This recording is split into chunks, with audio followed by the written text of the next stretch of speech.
बहुत समय पहले की बात है। वर्धमान नामक नगर में दंतिल नाम का व्यापारी रहता था।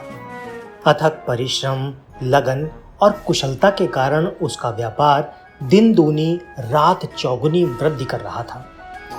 राज्य का राजा भी उससे बहुत प्रसन्न था, इसलिए प्रायः परामर्श के लिए उसे बुलाया करता था। राजा से निकटता के कारण दंतिल के महल में आने जाने पर कोई रोक टोक नहीं थी।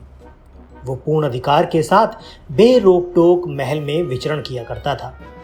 महल के समस्त सेवक उसका बहुत सम्मान करते थे। दंतिल की एक सुंदर कन्या भी थी जो विवाह योग्य हो चुकी थी। अच्छा वर देखकर उसने धूमधाम से उसका विवाह संपन्न किया और पूरे नगर वासियों को एक बड़ा भोज दिया। भोज में नगर का हर व्यक्ति आमंत्रित था। राजघराने से लेकर धनी व्यापारी, सैनिक से लेकर सेवक तक कोई भी नहीं छूटा था। राजा के महल में झाड़ू लगाने वाला एक सेवक भी भोज में आया हुआ था। वो अनभिज्ञतावश एक ऐसे स्थान पर बैठ गया जो राजघराने के मेहमानों के लिए सुरक्षित था। जब दंतिल ने उसे वहां बैठा हुआ देखा तो आग बबूला हो गया।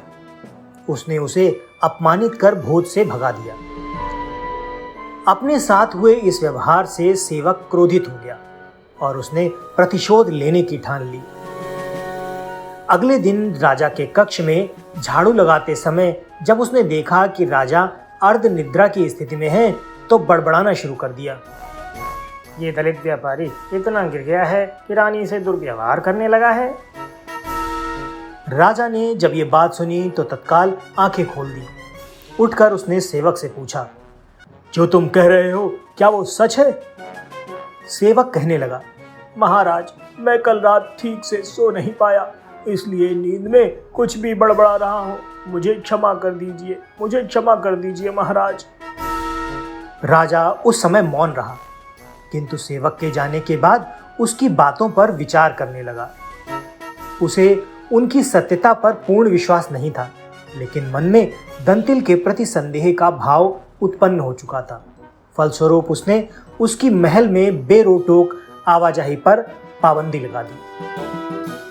उस दिन जब दंतिल रोज की तरह महल में आया तो द्वारपालों ने उसे द्वार पर ही रोक दिया। वो आश्चर्यचकित होकर बोला, तुम लोग मुझे इस तरह से कैसे रोक सकते हो?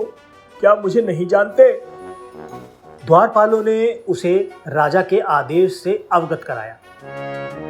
उस समय सेवक वहीं झाड़ू लगा रहा था।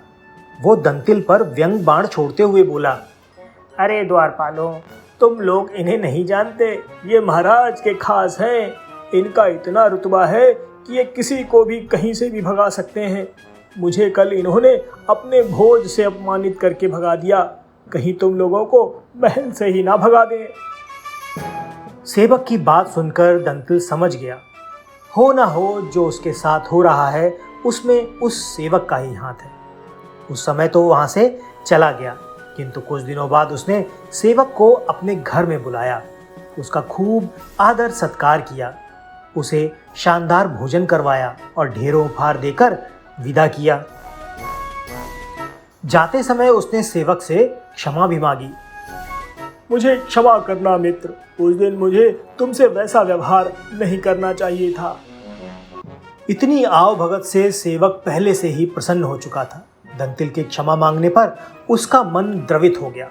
वो बोला, हम दोनों ने एक दूसरे के साथ गलत किया है, किंतु वो अतीत था और हमें अतीत की बातें अब भूल जानी चाहिए। मैं आपको वचन देता हूँ कि आपको वो सम्मान पुनः प्राप्त होगा जिसके आप सदा से अधिकारी रहे हैं। अगले दिन राजा के कक्ष में झाड़ू लगाते समय उसने जब राजा को पुनः अर्ध निद्रा की स्थिति में देखा तो बड़बड़ाने लगा, ऐसा मूर्ख राजा मैंने आज तक नहीं देखा। कैसा राजा है ये जो गुसलखाने में खीरे खाता है? जब राजा के कानों में ये बात पड़ी तो वो क्रोधित होकर उठ बैठा और सेवक से बोला, मूर्ख, तुझ में इतना साहस कि मेरे बारे में ऐसी अनर्गल बातें बोले?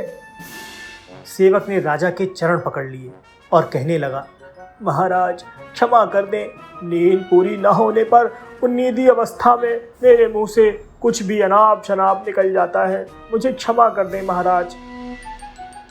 राजा ने उसे क्षमा कर दिया। सेवक कक्ष से बाहर चला गया।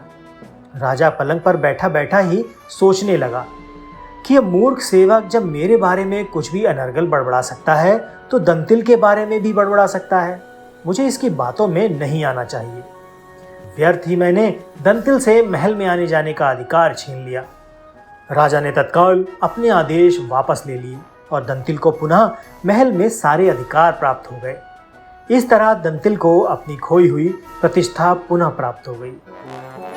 कहानी से सीख। ये कहानी हमें सिखाती है कि हमें सबके साथ समान व्यवहार करना चाहिए और बिना जांच पड़ताल के सुनी सुनाई बातों पर कभी विश्वास नहीं करना चाहिए। और सेवक की भांति बुद्धिमानी से काम लेने पर विपरीत परिस्थितियों को भी अपने अनुकूल बनाया जा सकता है। ऐसे ही मज़ेदार वीडियो देखने के लिए हमारे चैनल को सब्सक्राइब कीजिए और बेल आइकन को क्लिक करना मत भूलिए। तो मिलते हैं ऐसे ही किसी मज़ेदार वीडियो में, तब तक के लिए बाय बाय।